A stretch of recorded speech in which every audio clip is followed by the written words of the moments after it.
Newsbreak. Sa headlines kan mga barata, last day kang voters registration liwat pinilahan sa opisina kan COMELEC sa siyudad kang Naga. Mark Lapid kan Tiesa nagbisita sa mga proyektong sa idang pinagpupunduhan.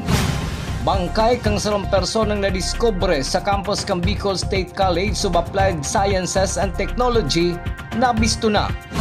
Delegasyon kan Bicol sa 2026 National Prisaa nagpahiling nin marhay na performance. Uya ang mga bareta sa aldaw na ini. Ako po si Chris Palomania.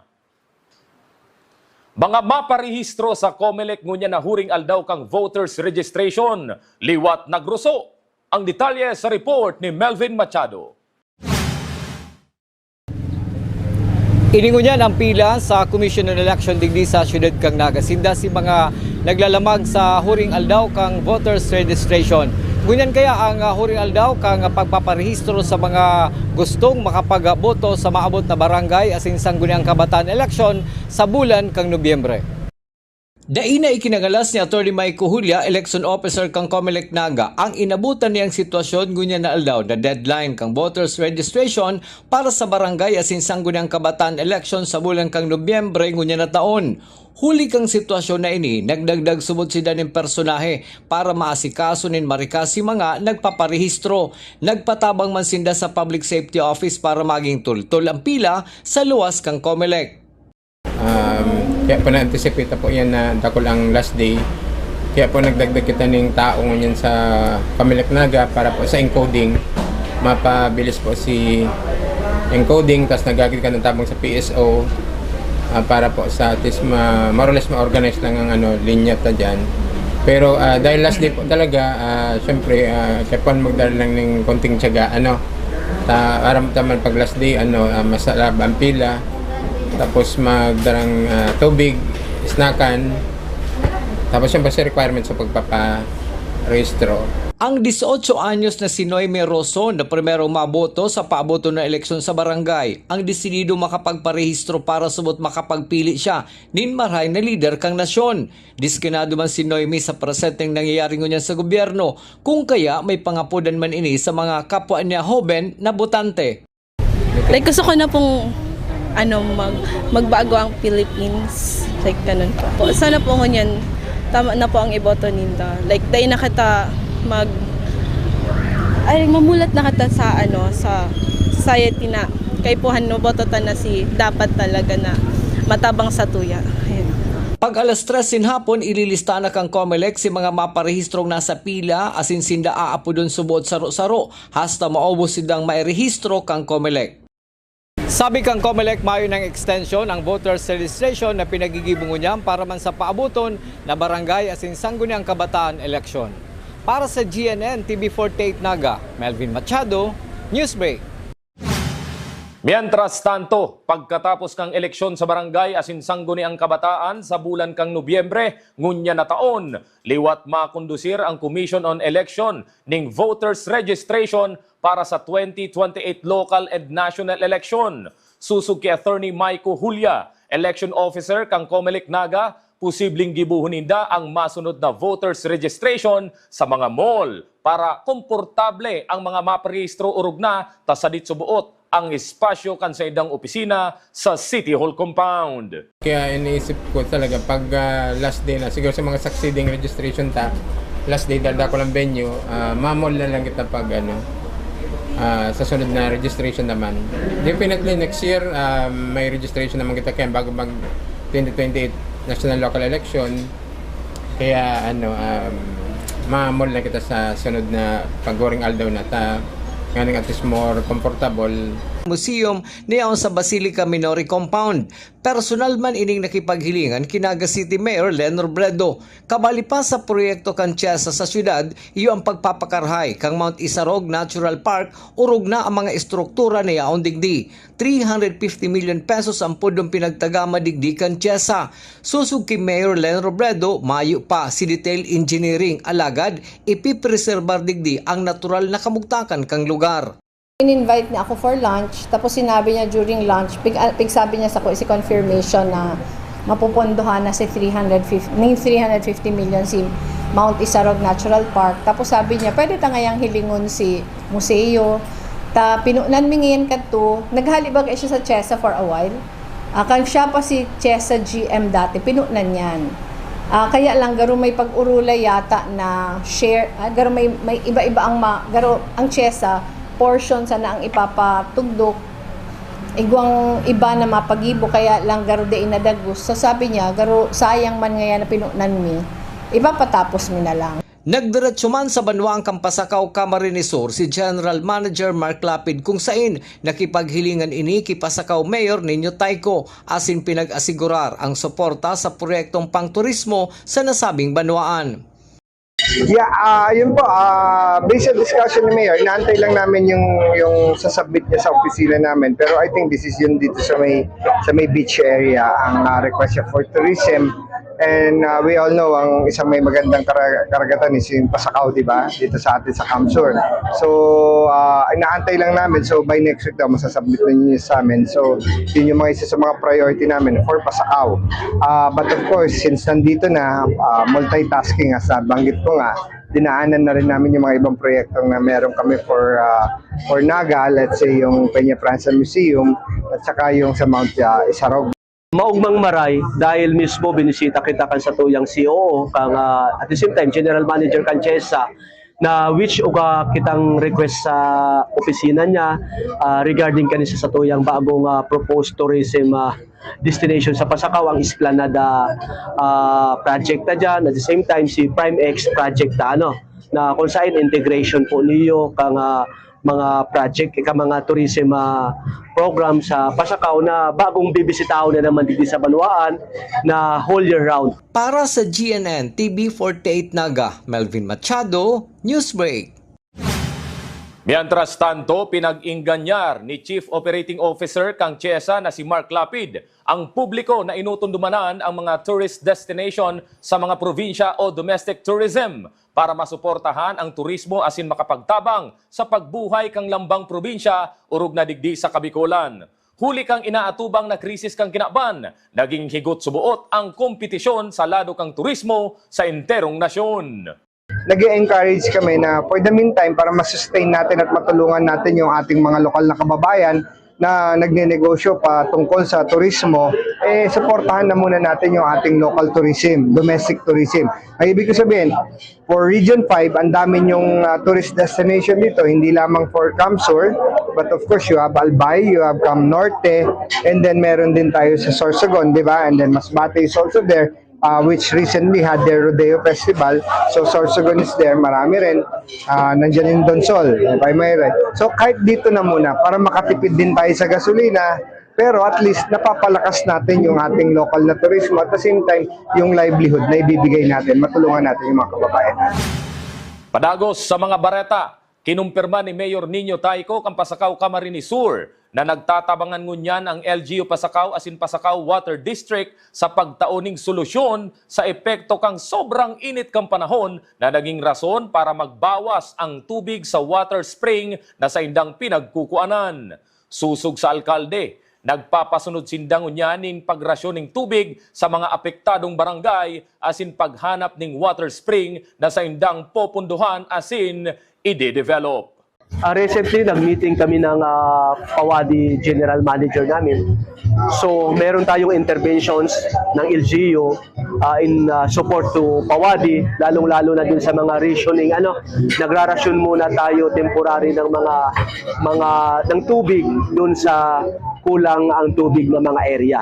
Katulong din natin ang barangay officials na kung saan identified naman ni Pawadi kung sino yung mga bibigyan. Then meron din steps na ginawa yung Pawadi natin na may scheduling ng pagbibigay ng tubig kasi limited nga yung source ngayon dahil nga medyo talagang drought, tagilid tayo ngayon. Then meron din tayong napag-usapan doon na may mga identified tayo na mga spring na pwede nating i-develop. Sabi ko nga kay Pawadi, kausapin na yung may-ari, ako na lang yung makikiusap sa may-ari, mas mapabilis natin. Then kung ano yung support ng LGU, pwede tayong magbigay galing din sa local development fund natin or sa pondo ng munisipyo by next year kung magpuproceed tayo doon. Kasi pwede naman tayo mag-support dyan dahil general welfare ang pinag-uusapan natin dito. And one of the basic need is the water. Sa sabuyang pagbabalik, bangkay ning sarong persona na nadiskubre sa campus kan Biscas, bistado na.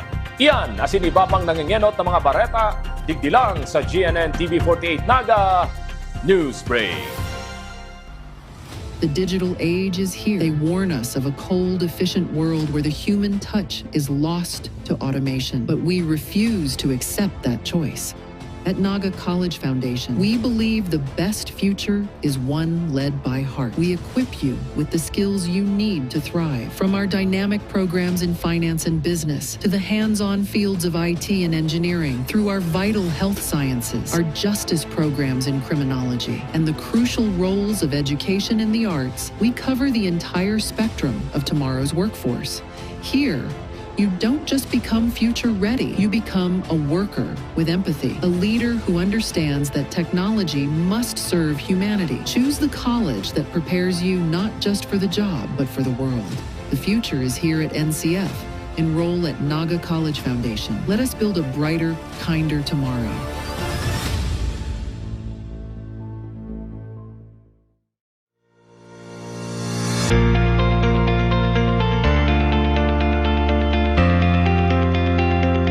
Naga College Foundation has built futures through learning. Today, we carry that same purpose into a new frontier where learning goes beyond the boundaries of the classroom, with technology helping students bridge between potential and opportunity.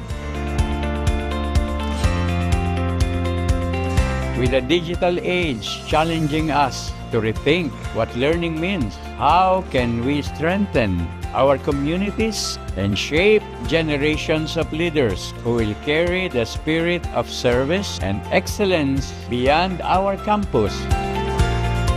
Digital transformation is not just about adopting technology for the sake of it. It's about widening the path to opportunity.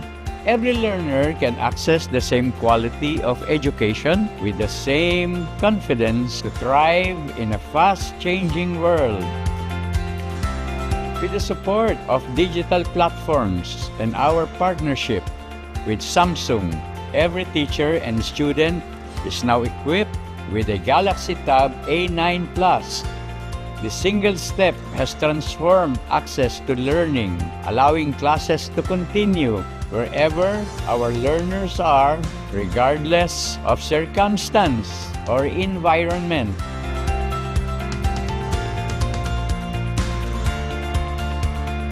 Our educators are no longer limited to traditional teaching method. They have been trained to use app and online platforms to create interactive, data-driven lessons that adapt to how each student learns best, bringing energy and relevance into every subject. Students in turn are collaborating digitally across teams and disciplines, mirroring the very environments they will soon enter in the professional world. We have taken learning beyond the classroom, empowering teachers to inspire and students to lead by embracing technology and making tablets part of our curriculum. Our digital transformation is not simply an adaptation, it is transformation driven by purpose, guided by innovation, and anchored in our belief that education must always serve people first.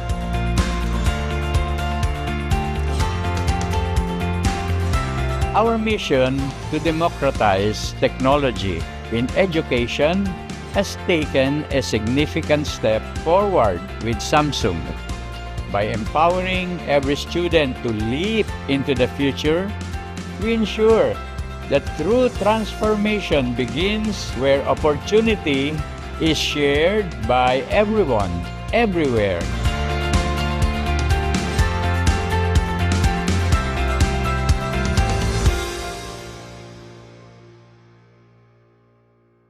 The future is a race. At Naga College Foundation, we don't just keep up, we set the pace and we change the game. College of Business and Management, where ideas grow into enterprises. College of Teacher Education, shaping minds that shape the nation. College of Health Sciences, where compassion meets innovation. College of Engineering, designing solutions that redefine tomorrow. College of Arts and Sciences, fueling creativity, culture, and connection. College of Accountancy and Finance, empowering the economy through mastering numbers and markets. College of Criminal Justice Education, protecting communities with excellence and integrity. College of Computer Studies, coding the language of the future. And with NCF micro-credential programs, you don't just wait for the future, you leap into it. Gain and demand skills fast, short, powerful, and flexible. Designed to fit your life and fuel your career. 8 colleges, endless possibilities, and micro-credentials to keep you ahead of the game.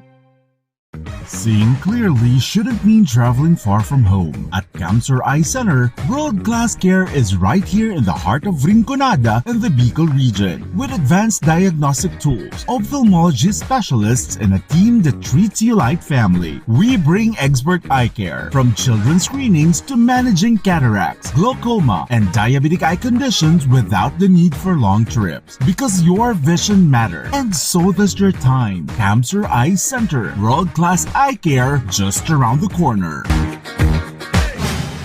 Sa pagpapadagos kan mga bareta, ipinaliwanag ni Naga City Mayor Leni Robredo kung taano dakol ang paratinda sa City Lights sa Barangay Carolina na hali sa ibang parte kang Naga kan nakalihis na 2 aldaw na iyuman ang inirereklamo kang nagkaperang paratinda na harani sa nasabing lugar. Pinagsabihan naman subot kang alkalde si Mr. Allen Riondanga na kaulayon ang mga paratinda sa nasabing barangay. Susog sa alkalde, dahil maninda papabayaan ang sitwasyon sa nasabing lugar, urog na ang pagmantinir kang kalinigan. Nanotaran pa kang alkalde na may nagtutugdok na subuot ning semi-permanent structure sa nasabing lugar. Pigsabihan ta si Allen na iyo si Garo team leader duman na i-meet si mga vendors today. Pero ito kaya, sa hiling ko may di pagkakaintindihan, Garo may miscommunication lang. Kaya ito kadakol kadtong weekend dahil may activity ang city youth officials. Itong Lumicon, activity to kang city youth officials with itong mga artists group. So for 2 nights, kadakol talaga siya because of the event. Pero ang urulay ta, kung mayong event, balik siya sa dati. Pero di kaya pwedeng papabayaan ta lang. Kay puhantang ayuson. Kasi syempre, kadako siyang implication sa sanitation. Kadako siyang implication sa basura, sa order. Kay puhan, ayuson sinda. Pigsabi ta sa team, ta nagbuo kita ning team. Pigsabi ta na priority syempre si Tagaduman. Si mga taga Carolina, priority. Garo nag-urulay na sinda kung pirang percent ang reserve sa mga taga Carolina. Tapos ito akong taga Carolina, dahil kadakol sinda, garo i-rotate. Garo may schedule na itatao para di isabay-sabay nagtitirinda. Ang pinaka value kaya kang City Lights, katahimikan, di ba? So, iyo man ang hanap kang tao. Pero dito kaya maibitaran na paminsan-minsan may events talaga. So, our kan weekend, first mabaga itong event, kang weekend. Tapos ngunyan na masunod na weekend, may kite flying. So, itong kite flying, may event manggiraray. Pero ang urulay, magkaka-event lang. Pag araw kaniyo na summer, pero pag ordinaryong aldaw, mayo na. Ang nakaline up lang duman na events, 4. 2 aldaw na Lumicon na tapos na. Tapos 2 aldaw din na kite flying. Ngunyan na maabot na weekend. After Ken, balik na naman siya sa dati. Ngunyan, whole week, balik siya sa dati. Pero ano lang, itong hinahagad lang na papabayaan lang sinagtitirinda, di talaga pwede dahil gulpi na kitang nakuan ning tuyaw na si basura, si mga agihan, na babla, kaipuhan talagang ayuson. Di man siguro di masyadong papakiaraman in the sense na di makita ma-impose din kung ano. Pero ito baga maayos lang. Gusto ta lang na mas parareho sana ang itsura para di itong surusuyab. Pag-inspect kaya ninda, igwa ng semi-permanent. Igwa ng mga semi-permanent na kawayan, na igwa ng itong Itong dawa day nagtitinda, yaon na siya, day man pwede. Mientras tanto, naghahanap man ng ibang lugar na harani sa tinampo ang lokal na gobyerno kang Naga para maging terminal kang mga biyahe sa upper barangay kang syudad. Ang istruktura sa may city lights ang dapat terminal, alagad da isubot ini pinagtugutan kan LTFRB. Dapat baga kaya ito terminal. Ang intent ka to terminal, pero pigsabihan kita kang LTFRB na di ito pwede. Di siya pwedeng terminal dahil sa location niya. Di ninda tatawanan ning permit. Kaya nga naghahanap kitang ibang terminal sa roadside. Kang Naga Carolina Road. Dumang kita naghahanap terminal. May binisita na kami 3 weeks ago. Nagne-negotiate kita sa May Sadili na dumanan ang terminal. Sa police report, bistado na ang lalaking nadiskubreng mayo na ning buhay sa campus kang Bicol State College of Applied Sciences and Technology kan sugmang Domingo. Kinuanaman kan sa iyang pamilya ang bangkay kaini. Ang detalyes sa report ni Cristina Valenzuela. Nabistuna kang Naga City Police Office ang lalaking nadiskubring mayo ng buhay kasuod mang alas 8 ning aga sa campus kang Bicol State College of Applied Sciences and Technology o BESCAS. Inibinisto sa alias na Jared, 21 anyos, dating estudyante kang nasabing eskwelahan, asin residente kang San Mateo Street, Barangay Peña Francia, Naga City. Sa investigasyon kang Police Station 3, mismong magurang kang biktima ang nag-identify digdi, sigon ki Police Captain DC Angeles. Pagkatapos ipasairarom sa post-mortem examination ang bangkay kang biktima, kinuana ini kang magurang as hindi na sa punerarya.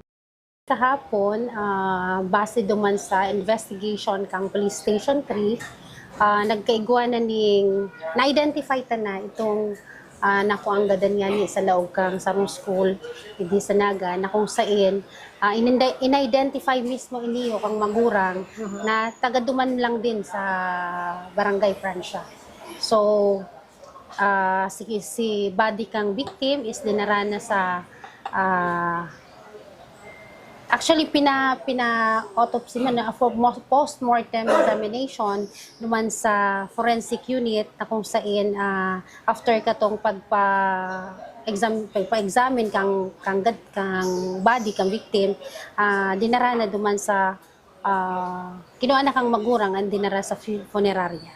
Mayo maning nahiling na foul play ang PNP sa pagkagadan kang binatilyo. Sa initial investigation kan mga otoridad, hali sa building kan eskwelahan naglok susubuot ang biktima. Nakuha man sa gamit kaini ang notebook na may mga surat na nagpapamati kan sa iyang kamugtakan. Actually, base duman sa initial investigation kan sa tuyang investigator kan sodma, may man sindang nahiling na foul play sa pagkagadan kaini, nahiling and ang ano nga ni ang initial investigation kaniyo is naglukso duman hali duman sa building. So, apan mayo pa kaya kita ning result katong post-mortem examination, kaya di ko pa aram kung ano itong result ng examination. Okay. Pero base duman sa investigator, ining itong gamit katong aki na kuaninda and apan paghiling katong mga gamit sa notebook, may mga pahiwatig na depressed ang aki. Alagad ang nasabing insidente ang daipaman pinagkokonsiderar na case closed hasta mayong nagluluwas na pinal na resulta hali sa forensic unit. Sa ngunyan, padagos pa ining iniimbestigaran kan Police Station No. 3. Para sa Janan TV 48 Naga, Cristina Valenzuela, Newsbreak. Huli sa insidenteng nangyari sa BESCAS, may pangapodan ang Naga City Police Office sa mga magurang na higot na bantayan ang saindang mga aki. Sigun kay Police Captain DC Angeles, may programa man ang PNP kung saan binibisita nida ang mga eskwelahan sa Naga City para makaulay ang mga estudyante sa paagi kan saindang mga campaign awareness mapadapit sa mental health as in safety, alagad nakatutok sinda sa mga minor de edad. Ang pagirumdom ni ang kang Naga City Police Office na padagos na bantayan ang saindang mga aki, lalo na sa ngunyan tanay hiling tanangani na medyo ang depression kang mga aki mo niya, di ba? Kung halos nababaritaan ka, may mga nagpapakamatay talaga and dahil sa depression. So hinahagad mi ang tabang kang sa mga magurang na bantayan and kung pwede i-monitor ang sa indang mga aki para aram ta kung sain o kung ano, kumusta ho ng aki, kung ano na nangyayari diyo para mayo kitang pagsisihan sa bandang rin. Actually, part yan kan sa tuyang mga initiatives, kan sa tuyang mga police stations na mag-ikot sa mga schools para kaulayan ng mga aki. Pero mostly nakatutok kita sa mga minors and sa colleges kaya medyo iba-iba ang oras ng mga college. Pero nag-iikot kita sa mga schools para maging aware din sinda and mapaabot din sa inda ang sa tuyang mga dapat ipaabot. Sa kasumpay na bareta, higot na seguridad ngunyan ang ipinapasunod kang mga security personnel kang Biscast matapos ang insidente kan sugma. Ini para mabantayan ang seguridad kang bilog na campus, asin ang kaligtasan kang mga estudyante. Urog na si mga nagsasakat sa building. Sa paaging ini, malilikayan na mautro pa ang mamundong insidente kan sugma. In terms of security po talagang padagos po ang maigpit na pag-implementar para mabantayan ang seguridad kung sa tuyang community and ang sa tong eskwelahan, ang campus po. But then again, ayan, kami po talaga namumundo sa mga pangyayaring ini. Lalo na para sa pamilya po kang sa tuyang aki. Sa ibang police report, 100,000 pesos ang piyansang pinagrekomendar kang korte para sa akusadong si alias Tadeo para oma, soltero kantigaon Camarines Sur, alagad nag-iistar ngunyan sa Laguna asin nahahampang sa reklamong robbery with violence and intimidation of person. Bit-bit kantigaon Municipal Police Station sa pamamayo ni Police Captain Allen Molina. Ang warrant of arrest kang arestohon ang nasabing persona sa Sitio Balugbog, Barangay Binyan, Pagsanghan, Laguna, kan suugmang Domingo. Pinagbiyahe man ang nasabing persona hali sa Laguna, pasiring sa Tigaon, Camarines Sur, matapos ining isairarom sa medical as in physical examination. Let Passer Secondary Level, rank number 2. Pinag-istorya kung ano ang sa iyang naging inspirasyon para magdesidir sa pagklase as in sa let examination. Ang detalye sa report ni Juan Carlos Aguirre.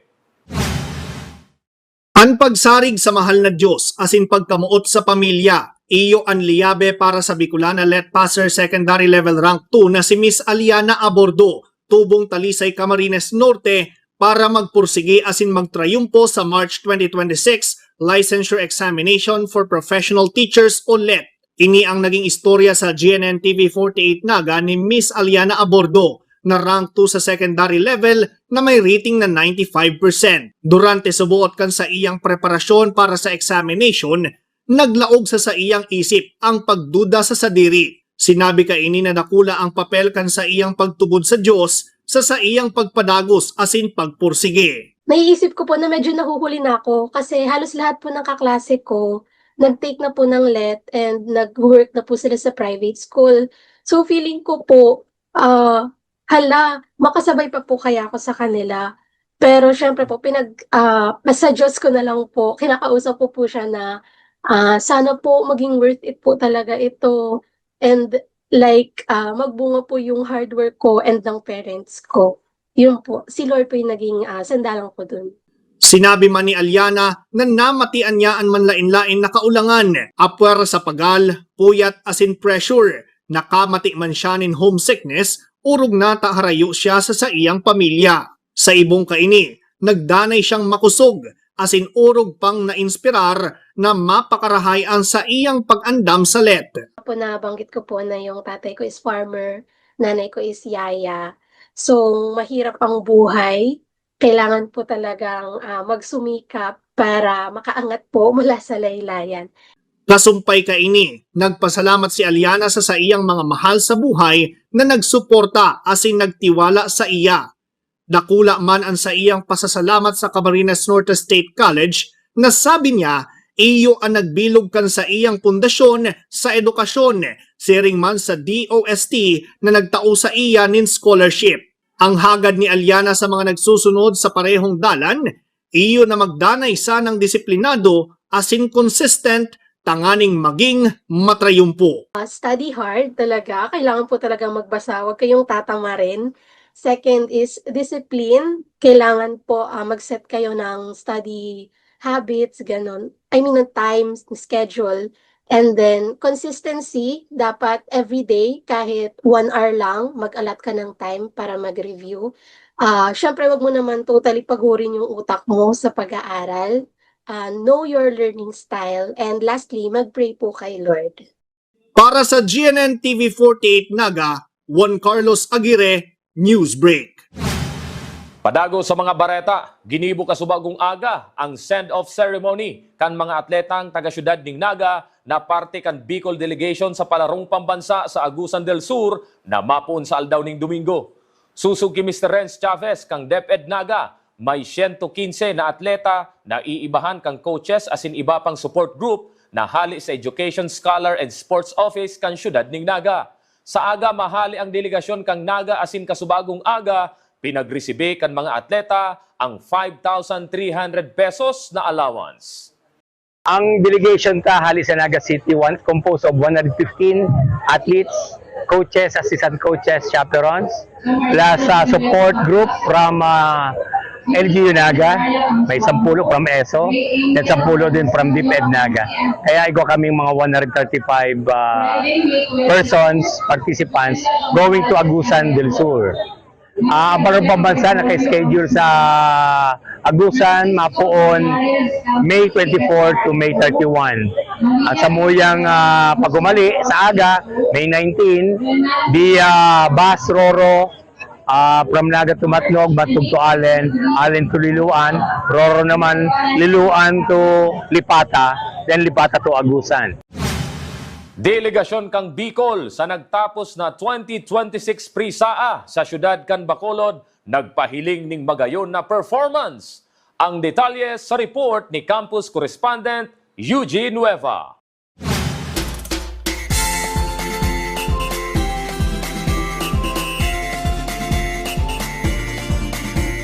Matapos ang grandeng 2026 National Private Athletics Associations kan nakalihis sa semana, dai nagpahuri ang mga atleta kan Region 5 matapos makipagsabayan sa 17 rehiyon sa bilog na nasyon asin ipinahiling ang tibay sa mga sports event.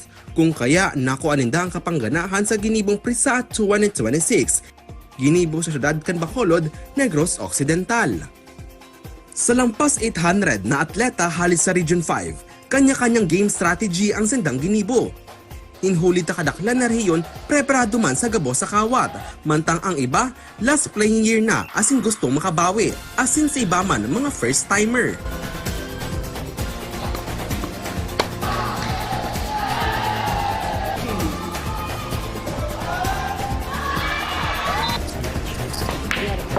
Sa official tally ka National Prisaa 2026, naipuli kan youth divisions ang 78 golds, 49 silvers, 87 bronze. Sa kabilogan may 214 medals asin naging rank 3 ang Region 5 sa bilog na delegasyon kan Prisaa Games 2026.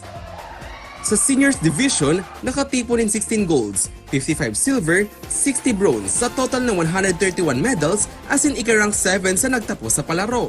Siyempre malaki ang pasasalamat natin sa lahat ng atletang Bicolano doon sa mahigit 800 athletes na dinala natin dito sa Bacolod City para dalhin ang bandera ng Region 5 at talagang nakipagbuno para lang makapag-uwi ng medalya. So maraming salamat sa lahat ng atleta, mga coaches at ang mga magulang din na sumuporta dito sa National Prisaa Games sa 2026 na ginawa natin dito sa Bacolod. Ang mga medalyang sa indang naresibe ang patunay kan sa indang mga sakripisyo asin kapagalan. Ang tunay na premyo kan mga atleta, iyo ang sa indang eksperyensya na mairepresentar ang rehiyon sa nasabing sports event sa national level. Para sa GNN TV 48 Naga, Eugene Nueva, Newsbreak. Yan ang mga bidang baretang nakalap kang mas pinakusog na puwersa kang GNN TV48 Naga News and Bicol Affairs. Dahil malingaw na i-follow ang samuyang official Facebook page, GNN TV48 Naga. Padagos kaming mahatod ng mga baretang garantisadong nangingenot asin napapanahon. I-hit ang subscribe button sa samuyang official YouTube channel, GNN TV48 Naga, para updated kita sa mga bareta asin istoryang bida ang Bicolano. Ako po si Chris Palumanya, asin ini ang GNN TV48 Naga News Break. Tanga diri ko nababay ng GNN TV48 Naga. Kalma! Lumipat lang ang GNN TV48 Naga sa Channel 48.1. What? Direk, ang simple lang ng solusyon dyan. Kunin ang remote, pumunta sa menu Setup o Settings, at hanapin at pindutin ang Scan at hintayin. Then, boom! Balik na si GNN sa Channel 48 mo. Para sa mga balitang nangunguna at napapanahon, At sa mga programang suwak sa panlasa mo. tutok lang sa GNN TV48 Naga, Bida ang Bicolano. Be a champion, be a tiger today. NCF's the quest, let's lightning your way. At the Naga College Foundation Basic Education Department, we provide an environment where innovation is nurtured and resources promotes collaboration and discovery. Our students benefit from hands-on learning in cutting-edge science and technology laboratories, bridging theory with practical application. We maintain a supportive institutional framework, ensuring a safe, clean, and academically focused atmosphere for every student. Beyond academics, our comprehensive facilities, including sports, develop leadership, teamwork, and discipline. NCF is proud to be a LASO-accredited institution, a recognized mark of excellence and high-quality education. This is Naga College Foundation Basic Education Department. Changing the game.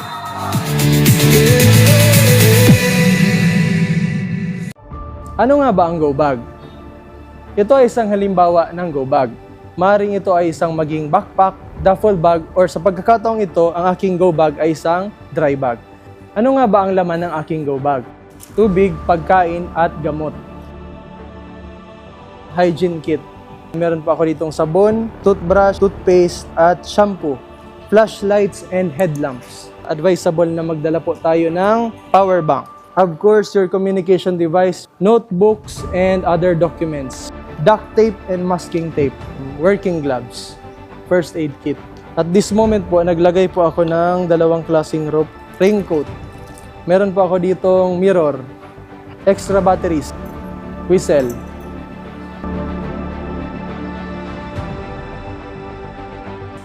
Ang layunin ng Bureau of Fire Protection ay ligtas na buhay at ari-arian. Sa muli po, ako ay si Fire Officer Juan Baquero from Bureau of Fire Protection, Naga City Fire Station na nagpapaalala, laging maging handa para ligtas sa sakuna.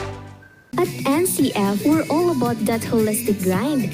Hands-on training, real-world experience, and affordable education that gets you industry-ready. Shoot to edit? Dito, from concept to screenwriting. From shooting to editing to actual broadcasting, NCF is the first and only school that has its own operational television and radio stations. No boring stuff, just real skills or the real world. Jika na ba? Be a tiger today.